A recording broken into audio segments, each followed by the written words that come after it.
Look at the bravery of this man. My goodness. How many of you would do that? He disarmed one of the shooters yesterday at the Bondi Beach attack in Sydney, Australia, and in the process, he saved a lot of lives. As a matter of fact, he even got shot himself, but he still managed to get the weapon away from the man, and he has been hailed as a hero, which indeed he is. The man has been identified as his name is Ahmed Al Ahmed, and he owns a fruit shop and is a father of two, and is 43 years old. Wow, what a hero. He's actually in hospital right now recovering. Like I mentioned earlier, he was shot twice during the scuffle. Well, our prayers are with this brave man, and we hope he recovers as soon as possible. Meanwhile, I'm going to compare the situation and the response in Australia to the same situation and the response here at home in Nigeria. There's a moment after every act of violence when a country reveals who it really is. It's not about the attack itself, but it's more in the response to the attack. When violence happens, the real story is not just the violence, the real story is what happens afterwards. Now, because attacks could happen anywhere, no society is immune, and what separates countries is really not whether violence occurs or not, it's how the response is when it does happen, how clearly it communicates, and what it signals about the value of human life. A few days ago, the world watched what happened in Bondi Beach in Australia as you saw the heroics there. A public celebration was going on families, children, music. Then all of a sudden, gunmen opened fire. Lives were lost. Many more were traumatized. Within hours, the area was sealed. Emergency services flooded the scene. The attackers were neutralized. National leaders addressed the country. The language was firm, unambiguous, and this was not just an attack on society, not just on the victims, not just on the community, but on the nation itself. The Prime Minister spoke. Security agencies briefed the public. Flags were lowered. There was a national conversation about security, hate, and prevention. Even discussions about changing laws began almost immediately.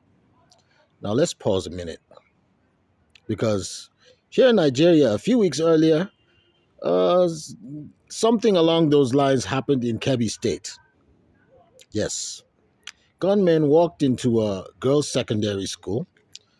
They killed the vice principal, abducted young girls from their dormitories in the middle of the night, teenage girls, students, basically just kids.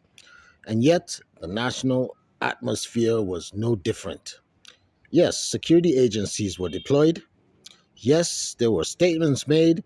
And yes, the defense minister was eventually called to oversee the operations.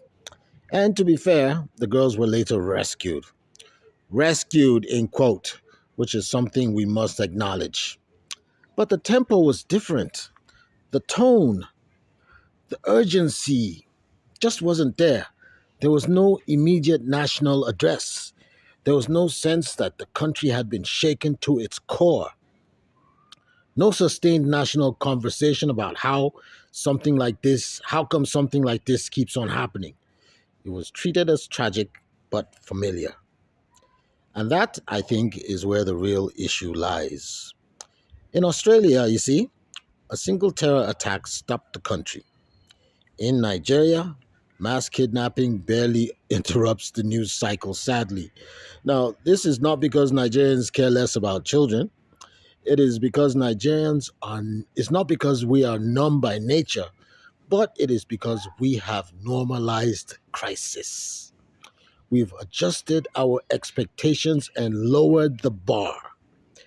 So when violence happens here in Nigeria, no longer do we ask, how could this happen? Instead, we ask, which state did it happen in this time?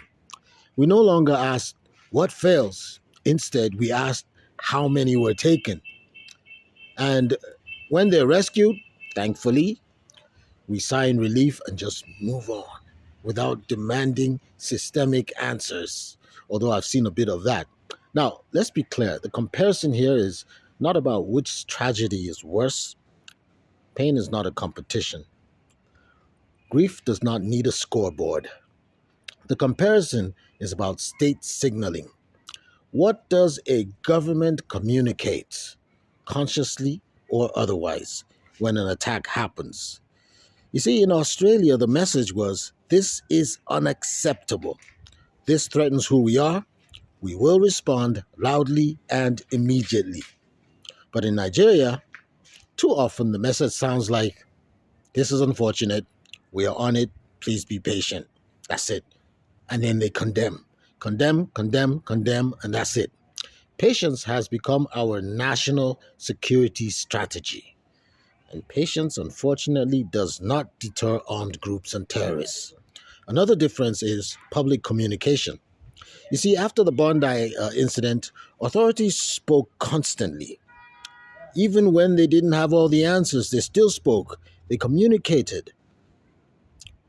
They communicated what they knew, what they were investigating, and what would happen next.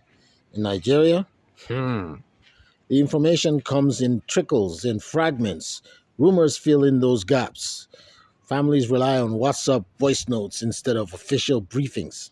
And silence breeds distrust. Again, this is not just about resources. Nigeria has soldiers.